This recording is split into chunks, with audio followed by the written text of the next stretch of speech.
Today, I want to discuss some tips when buying a beater from private sellers.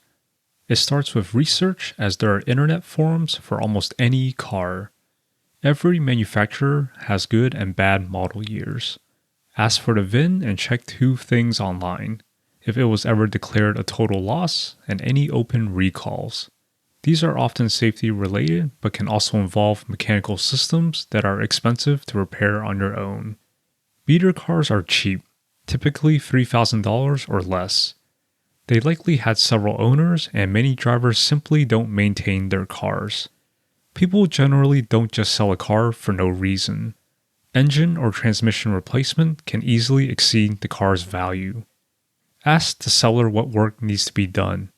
If they say nothing and the car costs very little versus the comps, I consider that a big red flag.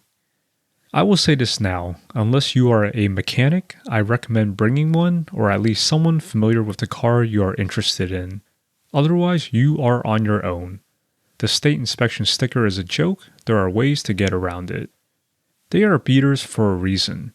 Clear coat peeling, rock chips, and foggy headlights are typical. Small rust pits can be touched up. More severe rust problems can show as bubbling paint, often near the wheels. Carefully examine the rear quarter panel and roof. If they rot out, you can't simply unbolt and replace them like the others. 20 years is a long time, and Carfax does not report everything. The question is not if, but what type of accidents the car has been through and how it was repaired.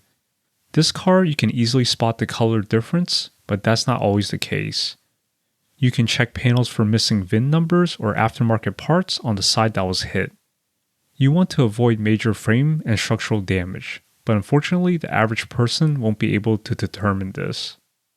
A dusty engine bay is typical.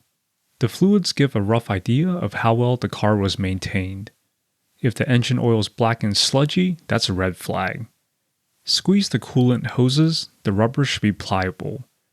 Every beater I have owned leaks something, as seals and gaskets break down over time. Some are easier to replace than others. If it's the rear main seal, that is expensive to replace because the transmission is removed. Look for sprayed-on undercoating, which attempts to hide these leaks and problems. Let's move inside. Human odor, dirty carpet, torn cloth seats, damaged plastic pieces, aftermarket radio. These are all typical. Red flags: multiple electrical systems not working, a cracked windshield, car fluid odor, especially gasoline. Some people actually cover up dash warning lights with stickers. If there is no airbag light during startup, guess what your car is missing? Another scenario is a seller clearing codes and lights right before you check out the car. If lucky, it returns while you test drive. Otherwise, it returns after you bought the car and drove home. Better hope is nothing serious. Back outside. You can check the dampening by pressing down each corner hard and look for bouncing.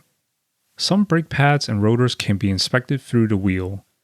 More often, you won't be that lucky, so you can only check for issues during the test drive. Tires are expensive consumables, so don't expect the seller to replace them before listing. Bald tires are a giveaway. Also look for exposed belts, bulges, and dry rot cracks. Tires have a date stamp of manufacture, and age does matter. I also consider the undercarriage important. Without a floor jack, you may not be able to see the condition. Many rusted parts can be unbolted and replaced. The problem is severe corrosion on parts not easily replaced, such as the frame. There is a difference between surface rust and the rot so bad entire sections flake off. It can cause holes in the floor pan or the entire subframe to fall off. If the car had multiple owners, one of them may have driven it daily in the Northeast harsh winters. Also, severe rust makes every little job on your car a nightmare, as the tiny bolts seize and snap off. Beater cars are often paid cash in hand, so they better let you test drive it. Turn off the radio and roll down the windows. I take the car to a parking lot, turn the wheel full lock, and while driving a slow donut, listen for any noises. On the city roads, notice for any pulling or inability to keep a straight line. If you can brake somewhat hard at higher speeds, check for pulsing in the brake pedal.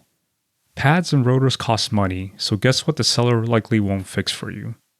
I cannot cover everything as this is not a complete checklist. If you did not understand anything I talked about, bring a mechanic. If you research known issues ahead of time, then you have knowledge on what to look for. There are plenty of cars out there, the cheapest typically needing more work. Unless you are willing to DIY everything, consider upping your budget toward the higher end. A lot of the professional work to fix issues on this car easily exceeds what I paid for it. It is a compromise between DIY and being realistic. If you have an iffy feeling, walk away. I hope this quick video helps some of you who are looking to buy a beater. At time of filming, used cars are still quite expensive and low supply means a seller's market. Be patient and do your homework to level out the playing field. Best of luck and see you all next time.